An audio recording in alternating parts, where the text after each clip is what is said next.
మీరు ఒక్కసారి గుర్తుపెట్టుకోవాలి ఈ రాయలసీమలో ఏం జరిగాయని.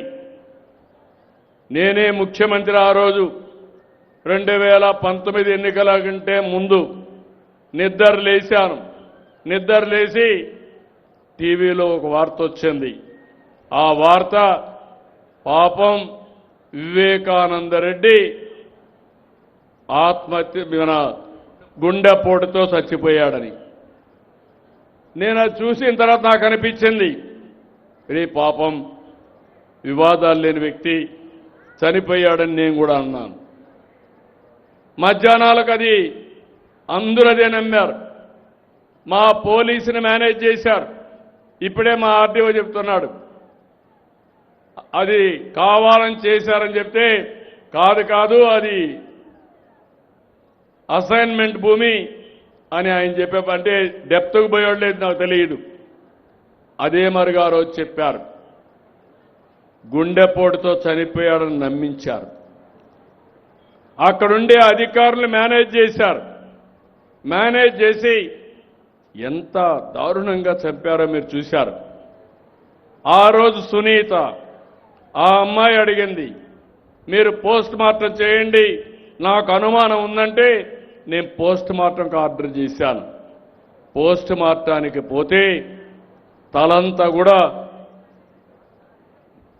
గొడ్డలతో విపరీతంగా నరికి ఆ బెడ్రూమ్ అంతా లాగి బాత్రూంలోకి లాగి గోడలు బెడ్ అంతా కూడా కమ్మౌడ్స్ అంతా కూడా బ్లడ్ అయిపోయింది. అది చూసిన తర్వాత అన్ని క్లీన్ చేశారు. మా ఆఫీసరు సాక్షులుగా వాళ్ళకి సపోర్ట్ చేశారు ఏమీ లేదని.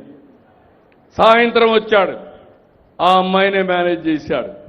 మేనేజ్ చేసి ఏమంటాడు, మా నాన్న లేడు చనిపోయాడు, ఇప్పుడు మా చిన్నాన్నే పెద్ద దిక్కు, మా చిన్నాన్ని కూడా చంపేశారు, నేను అనాథనైపోయానన్నాడు. మీరు నమ్మారు, మీరు నమ్ముతారు, మీ మంచితనం అది. నమ్మిన తర్వాత నెక్స్ట్ డే ఏం చేశాడు, నారాసుర రక్త చరిత్రని నా చేతిలో కత్తిపెట్టి ఆయన చేసిన నేరాన్ని నాణ్యతను దోహేశాడు. అది నమ్మారు మీరు. 2019లో ఓట్లేదు. దానివల్ల ఏం జరిగిందో ఒక్కసారి చూడండి. ఇప్పుడు ఎవరికి కూడా పేపర్లు ఉండవు, టీవీలు ఉండవు. నేరాలు చేయరు రాజకీయ నాయకులు, నేరస్తుల్ని పక్కన పెట్టుకోరు.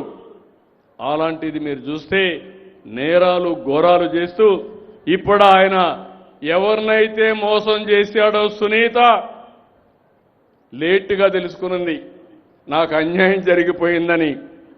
ఈయన ముఖ్యమంత్రి అయిన తర్వాత తెలుసుకొని ఇప్పుడు మొత్తం కోర్టు చుట్టూరు తిరుగుతా ఉంది.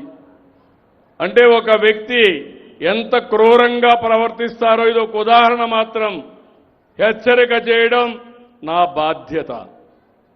దాన్ని అనలైజ్ చేసుకొని సరైన మార్గంలో మనం ముందుకు పోతే రాష్ట్రానికి తిరుగు ఉండదు.